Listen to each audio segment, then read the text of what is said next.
നമസ്കാരം. ഇൻഫർമേഷൻ മീഡിയയുടെ പുതിയൊരു വീഡിയോസിലേക്ക് എല്ലാ കൂട്ടുകാർക്കും ഒരിക്കൽ കൂടി സ്വാഗതം.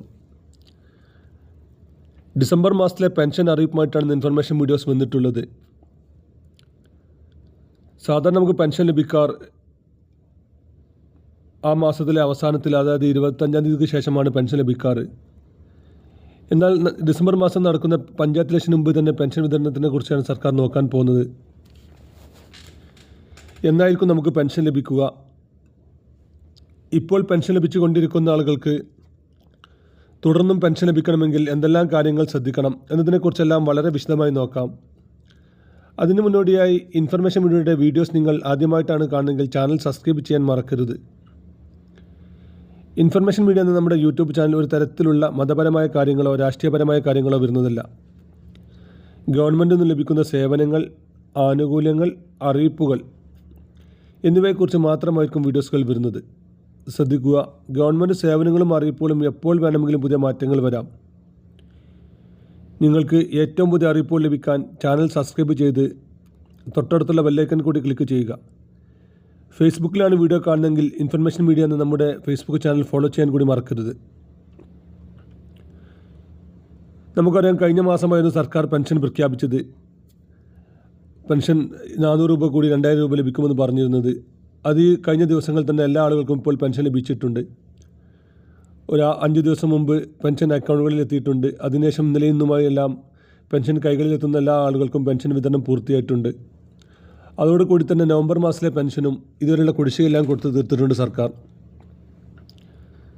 ഇനിയും പെൻഷൻ ലഭിക്കാത്ത ആളുകൾ എസ് എന്നും, അതില്ലെങ്കിൽ നിങ്ങൾക്ക് പെൻഷൻ ലഭിച്ചിട്ടുണ്ടെങ്കിൽ പെൻഷൻ ലഭിച്ച കാര്യം താഴെ കമൻറ്റ് ബോക്സിൽ രേഖപ്പെടുത്തുക. ഏതായാലും ഇനി അങ്ങോട്ട് എല്ലാ മാസവും കറക്റ്റായി തന്നെ പെൻഷൻ ലഭിക്കുമെന്ന് നമുക്ക് പ്രതീക്ഷിക്കാം. കാരണം ഡിസംബർ മാസത്തിലാണ് പഞ്ചായത്ത് ഇലക്ഷൻ നടക്കുന്നത്. ഫെബ്രുവരി മാർച്ച് മാസത്തിൽ നിയമസഭാ ഇലക്ഷൻ കൂടി നടക്കുന്നത് കൊണ്ട് തന്നെ ഇനി കറക്റ്റായിട്ട് എല്ലാ മാസവും നമുക്ക് പെൻഷൻ ലഭിക്കുമെന്ന് പ്രതീക്ഷിക്കാം. സാധാരണ നമുക്ക് ഓരോ മാസത്തിൻ്റെ അവസാനത്തിലാണ് പെൻഷൻ ലഭിക്കാറ്.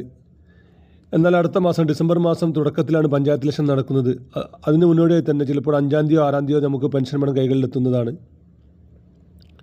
2000 രൂപയായിരിക്കും നമുക്ക് പെൻഷൻ ലഭിക്കുക. അതുപോലെ തന്നെയാണ് ഇപ്പോൾ പുതിയ പെൻഷൻ അപേക്ഷിക്കുന്ന ആളുകൾക്ക് പെട്ടെന്ന് തന്നെ അത് അപ്രൂവൽ ആകുന്നുണ്ട്. കഴിഞ്ഞ കാലങ്ങളിലെല്ലാം ചെറിയ ചെറിയ കാര്യങ്ങൾ പറഞ്ഞ് റിജക്റ്റ് ചെയ്ത ആളുകൾക്കെല്ലാം ഇപ്പോൾ പുതിയ പെൻഷൻ അപേക്ഷിക്കുമ്പോൾ പെട്ടെന്ന് തന്നെ അപ്രൂവൽ ആകുന്നുണ്ട്.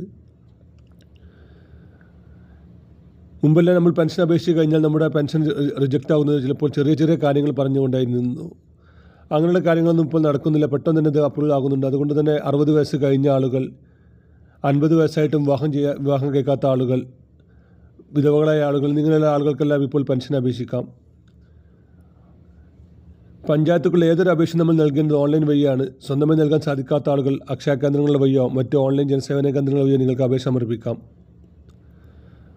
അപേക്ഷ സമർപ്പിക്കുന്ന സമയത്ത് നമുക്ക് നമ്മുടെ ഫോണിലേക്കോ അല്ലെങ്കിൽ നമ്മുടെ കയ്യിലേക്കും ഒരു ആപ്ലിക്കേഷൻ നമ്പർ ലഭിക്കുകയും ആ നമ്പർ സൂക്ഷിക്കുകയും ചെയ്യുക. പിന്നീടുള്ള എല്ലാ കാര്യങ്ങൾക്കും ആ നമ്പർ അത്യാവശ്യമാണ്. അതുപോലെ തന്നെയാണ് ഇപ്പോൾ പെൻഷൻ മുടങ്ങിയ ആളുകൾ, ഒരുപാട് ആളുകളുണ്ട് നമ്മുടെ വീഡിയോയുടെ അടിയിൽ കമൻറ്റായി ചോദിക്കാറുണ്ട്, കമൻറ്റായി പറയാറുണ്ട് പെൻഷൻ മുടങ്ങിയ കാര്യം. അങ്ങനെയുള്ള ആളുകളും ശ്രദ്ധിക്കുക. പെൻഷൻ മുടങ്ങിയ കാര്യം, നിങ്ങൾ എന്ത് കാരണം കൊണ്ടാണ് പെൻഷൻ മുടങ്ങിയത് നിങ്ങൾ മനസ്സിലാക്കുക. അതിനനുസരിച്ചുള്ള കാര്യങ്ങൾ കൂടി ചെയ്താൽ നിങ്ങൾക്കും പെൻഷൻ ലഭിക്കുന്നതാണ്. അതുപോലെ തന്നെ 35 വയസ്സിന് മുകളിലുള്ള സ്ത്രീകളുടെ പെൻഷൻ വിതരണം കാര്യങ്ങളും സർക്കാർ നടപടിയുമായി മുമ്പോട്ട് പോവുകയാണ്. പഞ്ചായത്ത് ഇലക്ഷന് ശേഷം മാത്രമായിരിക്കും ഇതിൻ്റെ അപേക്ഷാ കാര്യങ്ങളും മറ്റും ഉണ്ടായിരിക്കുക. ഇപ്പോൾ കിട്ടുന്ന വിവരങ്ങളനുസരിച്ച് മഞ്ഞ, ചുവപ്പ് റേഷൻ കാർഡുള്ള ആളുകൾക്ക് മാത്രമായിരിക്കും ഈ ഒരു പെൻഷൻ ലഭിക്കുക.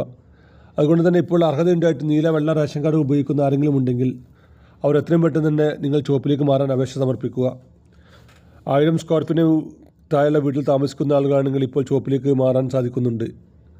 അതുപോലെ തന്നെ BPL ലിസ്റ്റിൽ ഉൾപ്പെട്ട കുടുംബങ്ങൾ, സ്വന്തമായി വാഹനം മറ്റു കാര്യങ്ങളില്ലാത്ത ആളുകൾ, എന്നിങ്ങനെയുള്ള കാര്യങ്ങളെല്ലാം നിങ്ങൾ ഈ അപേക്ഷയുടെ കൂടെ വെക്കുക. അപേക്ഷ സമർപ്പിച്ച് കഴിഞ്ഞാൽ അവർ പെട്ടെന്ന് തന്നെ അത് അപ്രൂവ് ചെയ്യുകയും ചെയ്യുന്നുണ്ട്. ഏകദേശം ഇപ്പോൾ ഒരു 15 ദിവസം 20 ദിവസം കൊണ്ട് തന്നെ അത് അപ്രൂവൽ ആകുന്നുണ്ട്. നമുക്കറിയാം, ചുവപ്പ് റേഷൻ കാർഡുകൾ ഉപയോഗിക്കുന്ന ആളുകൾക്ക് കർശനമായ നിയന്ത്രണമായിരുന്നു സർക്കാർ ഏർപ്പെടുത്തിയത്. അതിൻ്റെ അടിസ്ഥാനത്തിൽ ഒരുപാട് റേഷൻ കാർഡുകൾ വെള്ളയിലേക്ക് മാറിയിരുന്നു. ആ ഒരു അവസരമാണ് ഇപ്പോൾ നമുക്കുള്ളത്. അതുകൊണ്ട് തന്നെ അർഹതയുള്ള എല്ലാ ആളുകളും ഈ ഒരു സമയം പരമാവധി ഉപയോഗപ്പെടുത്തുക. വീഡിയോ ഇഷ്ടപ്പെട്ടെന്ന് കരുതുന്നു. ഇതുപോലത്തെ ചെറിയ ചെറിയ ഇൻഫർമേഷൻ വീഡിയോകൾക്ക് വേണ്ടി ചാനൽ സബ്സ്ക്രൈബ് ചെയ്ത് കൂട്ടുകാരിലേക്ക് ഷെയർ ചെയ്ത് കൊടുക്കുക. ഇനി നമുക്കൊരു പുതിയ വീഡിയോസുമായി കാണാം. അതുവരേക്കും